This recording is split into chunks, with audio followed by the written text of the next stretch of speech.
संकट के बाद अब एक नई परेशानी से दो चार हो रहा है।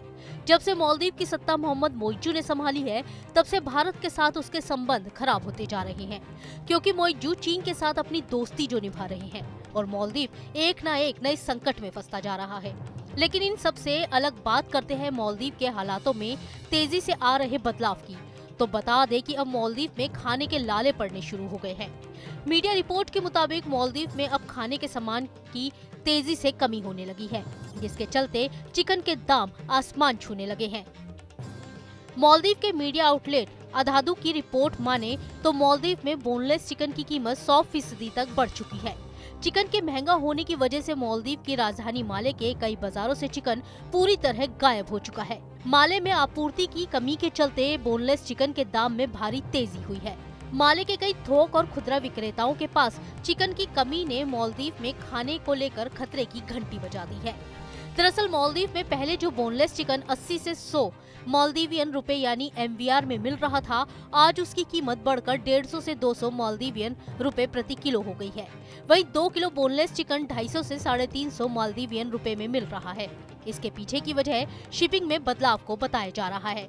मीडिया रिपोर्ट के मुताबिक मालदीव में ज्यादातर चिकन ब्राजील से आयात किया जाता है, जो दुनिया में सबसे बड़ा चिकन सप्लायर है। चिकन और उससे बने खाने का सामान लाल सागर के रास्ते होकर मालदीव पहुंचता है, जहां हूती विद्रोही सामान वाहक जहाजों को अपना निशाना बना रहे हैं। ये भी एक बड़ी वजह है कि मालदीव तक खाने के सामान की सप्लाई की समस्या बनी हुई है। वहीं मालदीव के व्यापारियों का कहना है कि पहले शिपमेंट दुबई से सीधा कोलंबो पहुंचता था, लेकिन अब शिपमेंट पहले दुबई से बॉम्बे जाता है और फिर कोलंबो पहुंचता है। इसके साथ ही कोलंबो से माले तक सामान पहुंचाना भी काफी मुश्किल है। इस संकट का हल निकलने में अभी कुछ और महीने का वक्त लग सकता है। खाने के सामान की नई खेप कब तक मालदीव आएगी, इस बारे में कुछ पता नहीं है। अब बात करते हैं मोइजू के इंडिया आउट कैंपेन की। तो इंडिया आउट कैंपेन की वजह से बड़ी संख्या में भारतीय शिक्षकों के मालदीव छोड़कर चले जाने से वहां स्कूलों में पढ़ाई की मुश्किलें हो रही हैं। इसके अलावा वहां स्वास्थ्य सेवाओं पर भी बुरा असर पड़ा है, क्योंकि जिन भारतीय सैनिकों को इंडिया आउट कैंपेन के चलते मालदीव से जाने के लिए कहा गया था, वो भारतीय सैनिक वहां पर लोगों के लिए स्वास्थ्य सेवाएं देने का काम कर रहे थे। कहा जाए तो भारत से पंगा लेकर मालदीव खुद का ही नुकसान उठा रहा है।